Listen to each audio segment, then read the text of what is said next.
Komið sæl. Sjáum hér snjókomubakka hérna sem loðir við suðvesturstöndina. Að byrja að snjóa þetta leyti í Keflavík og það verður svona snjókomum köflum líklegast í kvöld og nótt suðvestan til landinu. En síðan nú heilmikið lægðakerfi að nálgast landi hér langt suðvestur í hafi. Sjáum hér þetta lægðasvæði hérna lægð sem mun hafa áhrif á okkur á mánudaginn, morgun sessat. En það var fínasta veður víðast hvar á landinu í dag. Við sjáum að þessi skil koma hér með hraði á morgun og verður snöggt versnandi veður, sérstaklega þá suðvestanlands til að byrja með. En síðan önnur lægð sem kemur yfir á þriðjudaginn og svo þriðja hérna sem kemur við sögu á fimmtudaginn. Þannig að það verður mikill lægðagangur í næstu viku. Það kalt í veðri hjá okkur núna en það hlýnar snarlega í þessum skilum á morgun og fínasti hiti á þriðjudaginn. Kólnar aðeins svo þegar skilin fari yfir seint á þriðjudaginn og svalar á miðvikudaginn.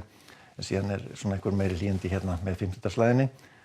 En það sem sagt versna veðri á morgun, það verður svona kannski skaplegt í fyrramálið en svona upp á hádegi þá munu sem sagt gular viðvaranir taka gildi fljótlega, vera að vara við vind og síðan hríðar viðvaranir í gildi. Þessi hríðar viðvarin sem gildi hérna á Suðurlandi þá aðalega bara að gilda svona frá 5 til 8 seinnipartinn á morgun og þá sérstaklega fyrir Hellisheiði og Þrengslin, en síðan verður nú meiri hríð kannski hérna á Snæfellsnesi og Vestfjörðum seint á morgun og meiri snjókoma þar, sérstaklega á heiðum.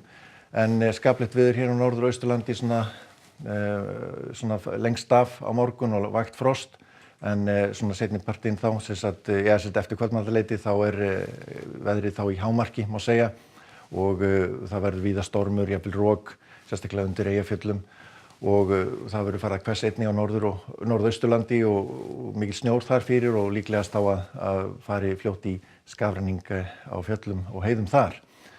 En við sjáum hérna vindakort, vindaspá fyrir klukkan 8 annað kvöld. Og þá komið hérna rautt svæði víða hérna undir Eyjafjöllum og svo einnig yfir Reykjanesið og gæti verið nokkuð hvasst þar þvert yfir Reykjanesbraut og svo undir Hafnarfjalli einnig mjög slæmt og jafnvel Kjalarnes. En svo dregur úr þessu annað kvöld þegar skilin fara yfir og lægir talsvert á vestan til landinu en það verður áfram svolítið hvasst hér á austan til og síðan kemur önnur bylgja á þriðjudaginn með meiri úrkomu. Og úrkomu hérna einnig sérstaklega á Suðausturlandi, mun rigna þar mikið næstu daga á morgun og hinn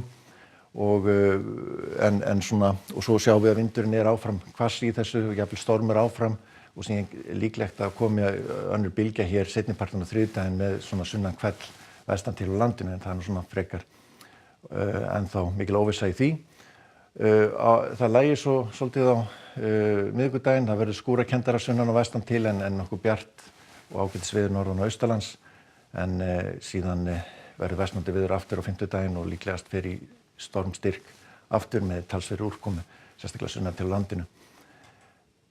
Skoðum svo aðeins hérna stöðuna í Evrópu. Það mikil lægð hér í Skandinavíu og úrkoma og svona svolítið vindur í þessu víða í Evrópu og vera að vara við vindi og úrkomu, appelsínugular viðvaranir víða í álfunni.